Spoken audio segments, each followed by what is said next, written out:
You are now listening to the voice of RLabs, bringing opportunities to your community. Tune in and join the conversation. Hey, welcome back to the voice of RLabs, where we amplify one conversation at a time. My name is Shanique Jacobs, and I am super excited to be with y'all today. Now, I don't know, have you ever noticed throughout the week, or especially when it's rubbish day, there's always people coming around checking out your bins for maybe plastic bottles, soda cans, plastic, or even cardboard. Well, there is a reasonable explanation for all of that, and joining me today is none other than an OG RLabs champion who loves spreading hope within his community and just a good person at heart. Welcome, Mr. Mont. How are you today? I'm well. I'm good. Happy to be here. Amazing. Thanks for having me join the conversation with you, Shanique. That's right. Thank you so much for joining me. Now, Mr. Mont, there's a new project on the horizon which is called ReCha. Could you please share what's it all about and what does ReCha stand for? Okay, so ReCha is short for Recycling Champion. And it is really about equipping young people with the skills to start and manage a recycling business.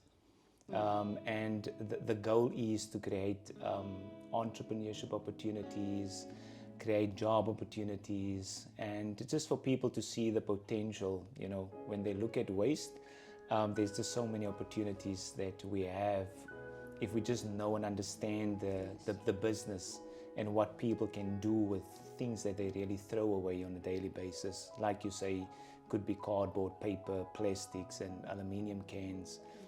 And it's also a great way to really keep our communities cleaner. So that's really what recycling, the ReCha is all about. Wow, I love that you explained it like that, because now I'm also a champion. I love to recycle nowadays. And Good. Whenever I drive in the community, I'll be picking up a Coke tin or plastic or cardboard, whatever that case may be, because I know there's value in it. That's how you can, create opportunity for the next person as well. Mm-hmm. Now, when you mentioned that, what does this project, how does it benefit our community? Okay, firstly, on a daily basis, people throw away their waste. And what happens to that waste, if it's not being recycled, it goes to our landfills. And the reality is, anything that goes to the landfill takes many years to basically decompose. And obviously it's not healthy, it's not good for the environment.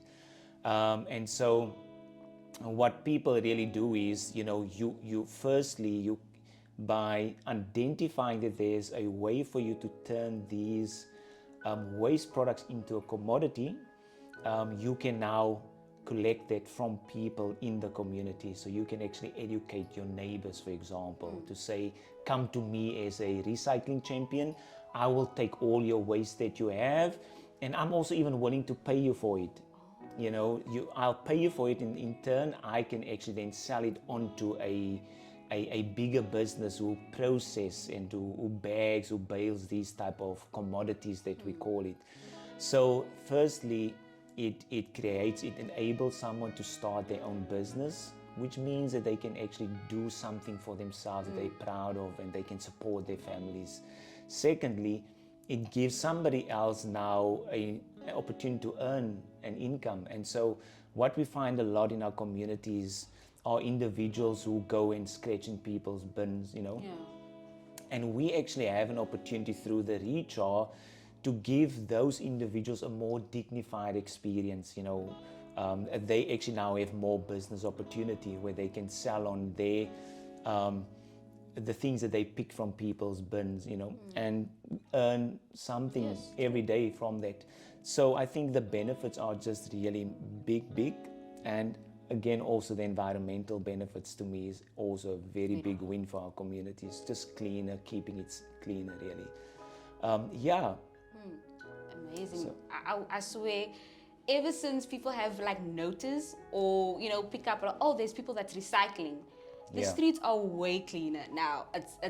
Everyone is just picking up things, and they see the benefit in that, and I think that's very important. Now you mentioned something of businesses. It obviously needs to be legal, and, Yes. and be certified or have a validation that they can collect this. What's the Yes. process of the exchange that takes place between someone who collects the recyclables and hand it over to the person that needs to, receive it? Can you explain that exchange that happens?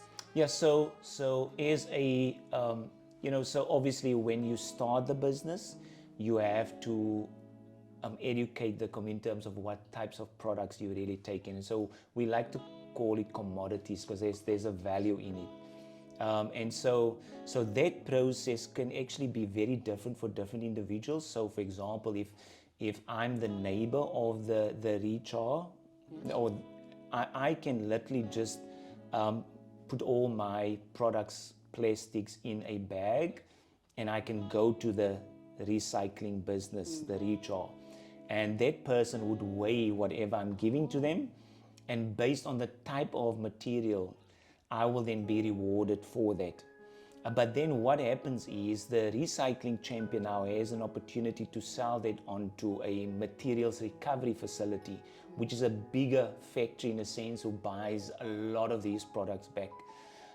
So that's literally the process. So your products get weighed, you then immediately gets paid for it, and you can continue to do that.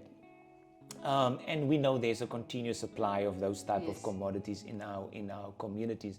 And we obviously want to make sure from a compliance perspective, one important part is that these entrepreneurs must for example, have a space that's conducive where they're working from. And when I say conducive, it must be able to keep the things there, and you must be able to store it safely, securely, and at the same time, from an hygienic perspective, you must be able to keep it clean regularly. And so part of our process really is to make sure that the commodities or the recyclable materials is removed from the person's home on a regular basis, because they will literally run the business from their home. And so compliance perspective is then also they need to get some form of support from their neighbors, which we believe is very important. If your neighbor understands why you're doing, why it's so important, it's just much more easier for them to support you. So you need to have a good relationship with your neighbors. And so therefore, we ask them to have like a letter of support from their neighbors. But then also there's the other part where you also will help you register your business for you. So you can obviously comply with any type of South African business type of legal aspects.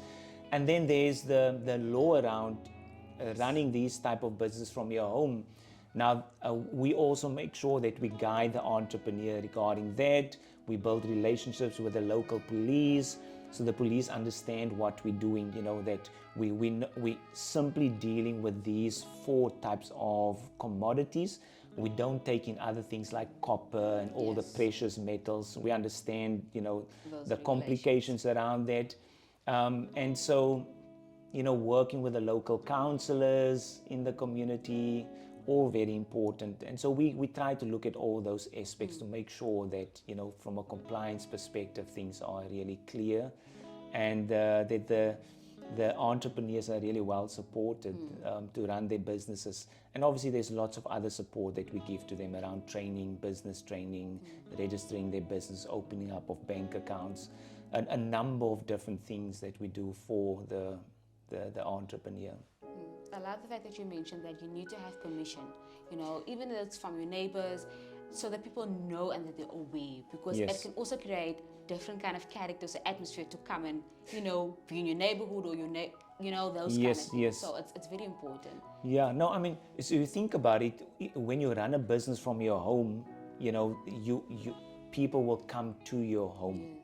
And so there will be lots of activity, and your neighbors have to be aware of what you're doing. And if your neighbors can see, obviously, firstly understand how important this is, from a recycling perspective, environment perspective, from a livelihood perspective, job creation perspective, but then also from a hygienic perspective.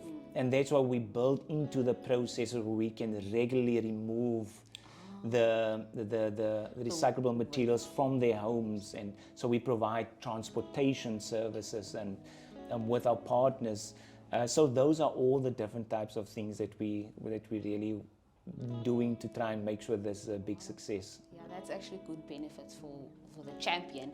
And assuming you guys have so many champions, how did you recruit it? And is it happening anytime soon again? Yeah, so we consistently planning new training sessions where we just introduce individuals to the waste industry, and so they can understand the different types of commodities that's there, and how to prepare them, for example, and clean them and weigh them, and just for them to understand the industry. And then we also obviously do the business side of the training support. So recruitment literally happens through our community programs that we do. So we invite people to come in, we inform them about the different opportunities that we have at RLabs, and so then we sign them up for a workshop. And then after the workshops, we then do some sort of verification to look at, do they meet the basic requirements really to run a ReCha from home? If they do meet the basic ReChas, good, we can then take them to the next stage, where we now activate those businesses. We start giving them the different types of support to start running from their homes. But if they don't meet that, we then have the opportunity to provide them with guidance, so, okay, you might have a place where you can work from, but you don't have, it doesn't belong to you. So how can you go about getting a lease agreement, for example, from a family member so that you can run? So we look at all those different types of ways to do that. But we'll be, in July still, we'll be doing another round of training, so that we can continue to kind of like educate and identify potential individuals that can be supported to start these ReCha businesses. Wow, and there you have it, just like that, in July, Mr. Dumont? In July. That's actually. right, where the boot camps or the working space is going to take place, or trainees that will come and be part of ReCha. Amazing stuff. Thank you so much for joining us, Mr. Mont. It was a pleasure to have you, of course, and just to hear all about ReCha. Now, let's head over to Nikita for this week's news update. Thank you so much, Shanique. I say, hey, RLabs community. I am indeed Nikita Mere, your favorite news reporter here, feeling a good day now. Let's get into it. Imagine a world where you could get cash for your waste. This is ReCha, a social responsible enterprise that aims to bridge the gap between waste management and the recycling industry. We are wanting to develop 60 buyback centers within the communities of Mitchellsplein, Philippi, ReCha, and Strandfontein. We are looking for unemployed youth to become self-sustaining entrepreneurs earning some cash. This is all for your news today. Remember to be sure not to miss our opportunities that are posted on our socials at RLabs ZA and at RLabs Women. Back over to you, Shanique. And there you have it for this week's news update. Now, before we leave, Mr. Dumont, is there anything else you'd like to share before you leave? Yeah, I think one thing possibly is to say that, there's a great opportunity for us to do things differently in our communities. And getting involved with recycling, and whether it's just learning about recycling, how you can recycle, and then recycling actually is an opportunity to support local individuals to start businesses really. And there's just a good opportunity for us to change our environments by starting businesses like these. And so if there's anybody really from our community who hears about the opportunities that we have, that they should not be shy to come and register and be part of it. And we're really happy to share that with them and to see how they can get involved with what we do. Thank you so much. Excellent, excellent. There you have it. Thank you, Mr. Dumont and Nikita, for joining us. Episode number 3, The Voice of RLabs. Catch us on rlabs.live. Remember to like, subscribe, and comment down below, as well as hit the notification button on the top right corner. That's it for now. I'm Shanique Jacobs. Bye-bye.